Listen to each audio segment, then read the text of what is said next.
Hello everyone, this is Priya here. Welcome to education Funda. आज हम discuss करेंगे वाइगॉस्की की सोशल कल्चर डेवलपमेंट के बारे में, जिसे सामाजिक सांस्कृतिक विकास कहा जाता है। ये आपके सुपर टेट, केवीएस, सीटेट के लिए बहुत ही ज़्यादा इंपॉर्टेंट रहने वाला है। अगर आपको वीडियो यूज़फुल लगे तो इसे लाइक कीजिएगा, सब्सक्राइब कीजिएगा and hit the bell icon please. So let's get started.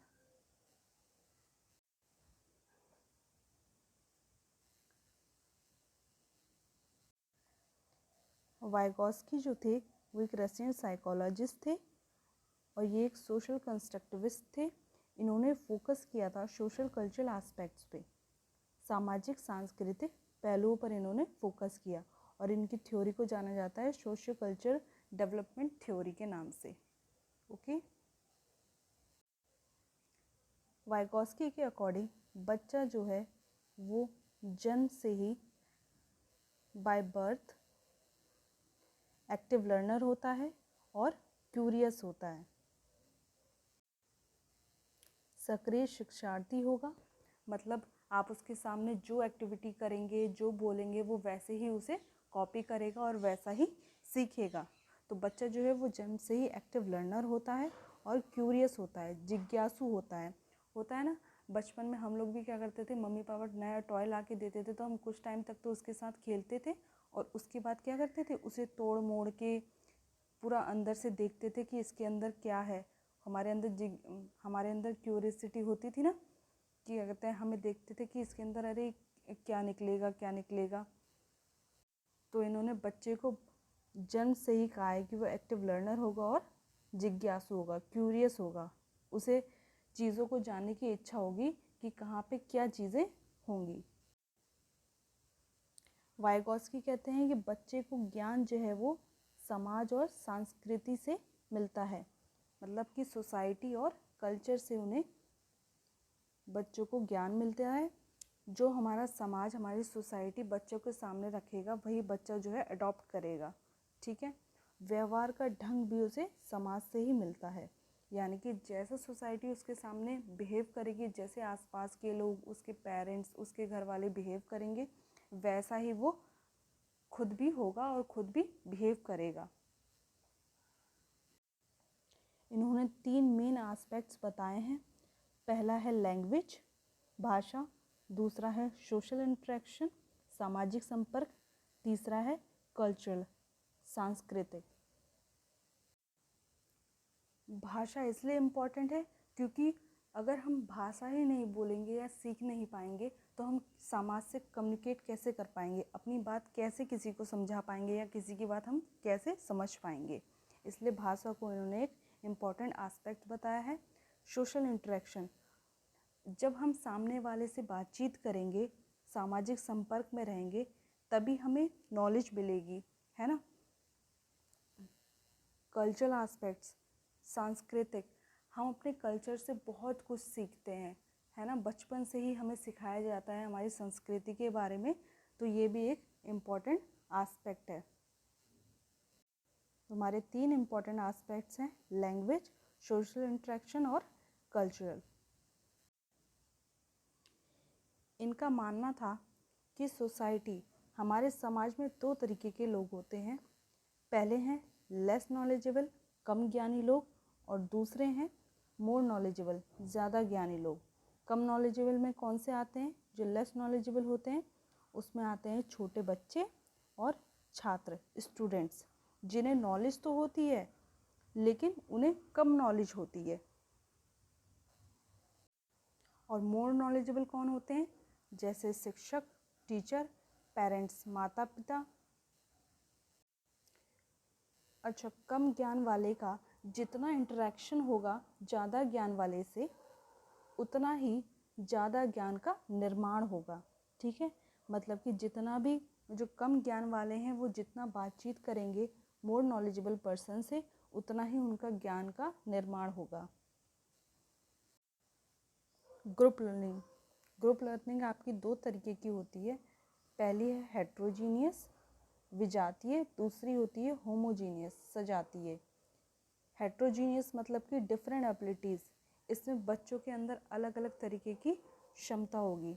ठीक है, कोई बच्चा कम समझदार होगा, कोई बच्चा ज़्यादा समझदार होगा, किसी का आईक्यू लेवल जो होगा वो कम होगा, किसी का ज़्यादा होगा।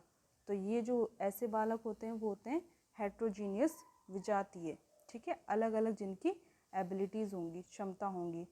अच्छा, होमोजीनियस सजातीय कौन से वाले होते हैं? जिनकी सेम एबिलिटी होगी, सेम आईक्यू लेवल होगा, ठीक है, सेम क्षमता होगी। वाइगोत्स्की ने ग्रुप लर्निंग की बात कही है और इन्होंने हेट्रोजीनियस पे बल दिया है। उन्होंने कहा कि अलग अलग क्षमताओं के बालकों को एक साथ ग्रुप में बैठाया जाए, ग्रुप लर्निंग कराई जाए ताकि वो एक दूसरे से कुछ ना कुछ सीखें। अच्छा, इन्होंने कोऑपरेटिव डेवलपमेंट की बात कही है, ठीक है। इन्होंने कोऑपरेटिव डेवलपमेंट की बात कही है और इन्होंने कहा है कि सोसाइटी जो है वो एक बहुत बड़ा रोल प्ले करती है बच्चे के डेवलपमेंट में, ठीक है। इन्होंने कहा है कि बच्चा जो कुछ भी सीखता है वो हमारी सोसाइटी से ही सीखता है। इन्होंने थिंकिंग विचारधारा के 6 स्तर बताए हैं। पहला है knowledge, understanding, application. Knowledge means ज्ञान, अंडरस्टैंडिंग समझ, एप्लीकेशन आवेदन। एनालिसिस विश्लेषण, सिंथेटिक कृत्रिम, एवेल्यूएशन मूल्यांकन करना। नॉलेज, अंडरस्टैंडिंग और एप्लीकेशन, ये तीनों जो हैं ये लो लेवल के थिंकिंग है, ठीक है। एनालिसिस, सिंथेटिक, एवोल्यूशन, ये तीनों जो हैं ये हाई लेवल थिंकिंग है। अच्छा, ये एक बच्चे का स्तर है जहाँ तक बच्चा पहुँच सकता है, ठीक है। तो ये जो फर्स्ट वाला आपको दिख रहा है, ये वाला, इसमें बच्चा जो है वो खुद से इंडिपेंडेंटली चीज़ें कर पाएगा, सीख पाएगा, ठीक है। ये जो जोन होता है ये वाला, इसमें बच्चा जो है वो खुद से ही चीज़ें कर पाता है, सीख पाता है बिना किसी की हेल्प के। उसके बाद आपका आता है ये वाला एरिया जिसमें बच्चा चीज़ें कर पाएगा पर किसी की हेल्प के ज़रिए या फिर गाइडेंस के ज़रिए। उसे गाइडेंस अगर मिलेगी अच्छी तो वो ये चीज़ कर पाएगा। जैसे फॉर एग्ज़ाम्पल बचपन में होता था ना, हम लोग साइकिल चलाना सीखते थे तो पीछे से पापा लोग पकड़ते थे या हमारे फ्रेंड्स वगैरह पीछे से पकड़ते थे कि नहीं नहीं तू टेंशन मत ले, हम हैं, है ना। तो हमें पता होता था कि पीछे से किसी ने सपोर्ट कर रखा है, इसीलिए हम उसे चलाना सीख पाते थे। तो यही होता है, बच्चे को अगर यहाँ पे हेल्प मिल जाती है तो वो अच्छे से सीख सकता है किसी भी चीज़ को।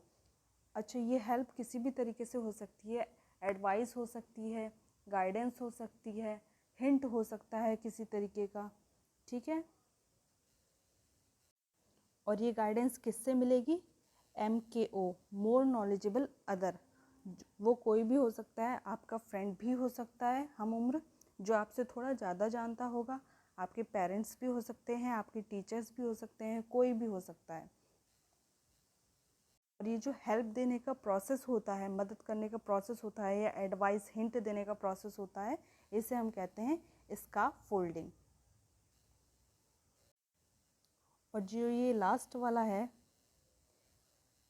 यहाँ तक बच्चा नहीं पहुँच पाएगा। Can't do even if guided, अगर उससे कोई मदद भी मिलती है तो भी वो नहीं कर पाएगा, ये उसकी पहुँच के बाहर होता है, बियॉन्ड हिज रीच होता है। एक बार फिर से रिवीजन कर लेते हैं। यहाँ पे गलत लिखा गया है, विदाउट हेल्प होगा। ये वाला जो पोर्शन है यहाँ पे बच्चा खुद से कर पाएगा चीज़ें, ठीक है। ये वाला जो पोर्शन है यहाँ पे बच्चा चीज़ें कर पाएगा किसी की हेल्प से, गाइडेंस से, ठीक है। और वो गाइडेंस कौन देगा? MKO, मोर नॉलेजेबल अदर देगा। और इस प्रोसेस को हम क्या कहेंगे? स्कैफोल्डिंग कहेंगे। ओके। और ये जो थर्ड वाला है, इसमें बच्चे को अगर हेल्प मिलेगी तो भी वो नहीं कर पाएगा, ये बियॉन्ड हिज हर रीच होता है। अगर यहाँ पे उसे कोई एडवाइस दी जाए, हिंट दिया जाए, तो भी वो उसे नहीं कर पाएगा। ओके। ZPD का मतलब होता है zone of proximal development. MKO का मतलब होता है मोर नॉलेजेबल अदर। स्कैफोल्डिंग जो होता है वो होता है हेल्पिंग प्रोसेस। अच्छा, ये एडवाइस भी हो सकती है, जैसा कि मैंने आपको बताया, किसी तरीके का हिंट हो सकता है, क्लू हो सकता है, ठीक है, ETC। Vygotsky language and thought. इन्होंने कहा कि सामाजिक संपर्क से भाषा विकसित होगी, ठीक है। जितना हम सामाजिक संपर्क करेंगे, जितना हम दूसरों से बातचीत करेंगे, उतनी ही हमारी लैंग्वेज जो है वो डेवलप होगी, ठीक है। इंसान का सबसे बड़ा उपकरण लैंग्वेज को बताया है, भाषा को बताया है। तो इन्होंने क्या कहा है? लैंग्वेज जो है वो सबसे बड़ा टूल है। याद रखिएगा, लैंग्वेज को इन्होंने सबसे बड़ा टूल कहा है। नेक्स्ट है, विचार और भाषा की शुरुआत में अलग अलग होते हैं, बाद में ये मिल जाते हैं। मतलब कि ये शुरू में तो लैंग्वेज और थॉट जो होगा वो अलग अलग होगा, ठीक है। लैंग्वेज और थॉट जो होगा वो अलग अलग होगा, बाद में ये दोनों जो है मर्ज हो जाएंगे। इन्होंने लैंग्वेज और थॉट को इक्वल कहा है, भाषा और विचार को इक्वल कहा है। आपकी लैंग्वेज और थॉट जो है वो इक्वल होते हैं। इन्होंने 3 तरीकों की लैंग्वेज बताई है, भाषा बताई है। पहली है आपकी सोशल स्पीच, सामाजिक भाषण। दूसरी है आपकी प्राइवेट स्पीच, निजी भाषण। तीसरी है आपकी साइलेंट इनर स्पीच, मौन आंतरिक भाषण। पहले पे चलते हैं। पहली जो है सोशल स्पीच, यानी कि दूसरों से बातचीत करना। ये स्टार्ट हो जाता है 2 साल की उम्र से ही। दूसरों से इसमें बच्चे बात करना चाहते हैं, ठीक है। अपनी बात उनसे करते हैं, चाहे उन्हें समझ में आए ना आए, अपनी बात उन्हें समझाने की कोशिश करेंगे और दूसरों को बात सुनने की कोशिश करते हैं। ओके। नेक्स्ट आपकी आती है प्राइवेट स्पीच, निजी भाषण। ये स्टार्ट होगी आपकी 3 ईयर्स से। सोशल स्पीच आपकी स्टार्ट हो जाती है 2 ईयर्स से। प्राइवेट स्पीच में क्या होगा? बच्चे खुद से ही बात करना पसंद करते हैं। मतलब बच्चे अपने आप में ही बड़बड़ाते हैं। होता है ना, बचपन में बच्चे करते हैं, अरे मेरे तो टॉय ख़राब हो गया, अरे मैं तो अब क्या करूँगा। या फिर अपनी गुड़िया से बात करना शुरू कर देते हैं बच्चे। होता है ना बचपन में, तो उससे कहा जाता है प्राइवेट स्पीच, खुद से ही बात करना। थर्ड आपका आता है साइलेंट इनर स्पीच, मौन आंतरिक भाषण। ये स्टार्ट होता है आपका 7 ईयर्स से। मन में ही बात करना। जब हम बड़े हो जाते हैं तो क्या होता है, हम रीडिंग भी कर रहे होते हैं तो हम मन में रीडिंग करते हैं, या फिर हम कुछ सोच रहे होते हैं तो वो भी हम मन में सोचते हैं। तो इसे कहा जाता है साइलेंट इनर स्पीच। मतलब कि आवाज़ बाहर ना आए, मन ही मन में कुछ सोचना, बात करना। ये आपके कुछ मेथड्स हैं इम्पॉर्टेंट। कोलैबोरेशन प्रोजेक्ट, मतलब कि ग्रुप में सीखना। कोई भी चीज़ ग्रुप बना के, छोटे छोटे ग्रुप्स बना ली जाए और उनमें बच्चों को चीज़ें सिखाई जाएं, चाहे ताकि वो एक दूसरे से सीख सकें चीज़ें। पीयर ट्यूटरिंग, इसमें क्या होगा, सेम एज के बच्चे होंगे। इसमें एक ग्रुप बनाया जाएगा जिसमें कि सेम एज के बच्चे होंगे और वो आपस में ही कोई टास्क करेंगे या फिर कोई प्रोजेक्ट करेंगे ताकि वो एक दूसरे से ही चीज़ें सीख पाएँ। थर्ड है आपका रेसिप्रोकल टीचिंग। इसमें क्या होता है, टीचर जो है वो स्टूडेंट से कुछ ना कुछ सीखेगा और स्टूडेंट जो है वो टीचर से कुछ ना कुछ सीखता है। फोर्थ है आपका कॉर्पोरेटिव लर्निंग। कॉर्पोरेटिव लर्निंग का मतलब वही होता है सोसाइटी से सीखना। ओके, इसमें बच्चा समाज से इंटरेक्ट करके बहुत कुछ सीखता है। असिस्टिव लर्निंग, असिस्टिव लर्निंग होती है नई टेक्नोलॉजी से सीखना। जैसे कि आजकल आईपैड आए हैं बच्चों के लिए, उसमें बच्चा नई नई टेक्नोलॉजी सीखता है ना, उसे ऑपरेट करना सीखता है, चीज़ों को स्क्रॉल करना सीखता है, होल्ड करना सीखता है। बच्चों के ऑडियो प्लेयर आए हैं ताकि बच्चा उसमें ऑडियो को सुन सुन के चीज़ों को रिमाइंड करता रहे। तो इस तरीके के ये कुछ मेथड्स हैं जो आपके बहुत ही ज़्यादा इम्पॉर्टेंट है। Cooperative learning, peer tutoring, reciprocal teaching, cooperative learning, assistive learning. First है आपका कोलैबोरेशन प्रोजेक्ट। अब एजुकेशन इम्प्लीकेशंस क्या क्या हो सकते हैं देखते हैं।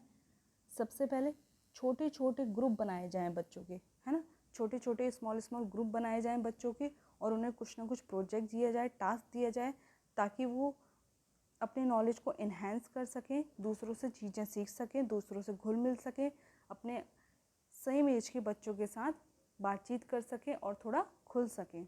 ग्रुप एक्टिविटी, सामूहिक गतिविधियां कराई जाएं। ग्रुप में एक्टिविटी वही सेम चीज़ है, ग्रुप में एक्टिविटी कराई जाए, चाहे वो अलग अलग तरीके के बच्चे हों, है ना, डिफरेंट एबिलिटीज़ के बालक हों, बालिकाएं हों, तो अलग अलग तरीके के बच्चों को लेकर ग्रुप एक्टिविटीज़ कराई जाएं, ताकि बच्चे जो हैं सोशल हो सकें और थोड़ा सा खुल सकें।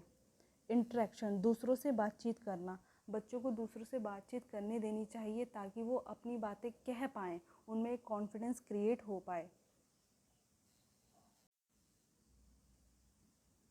तो ये थी आज की क्लास। अगर आपको समझ में आई है तो प्लीज़ इसे लाइक कीजिएगा, सब्सक्राइब कीजिएगा and hit the bell icon please. Thank you so much.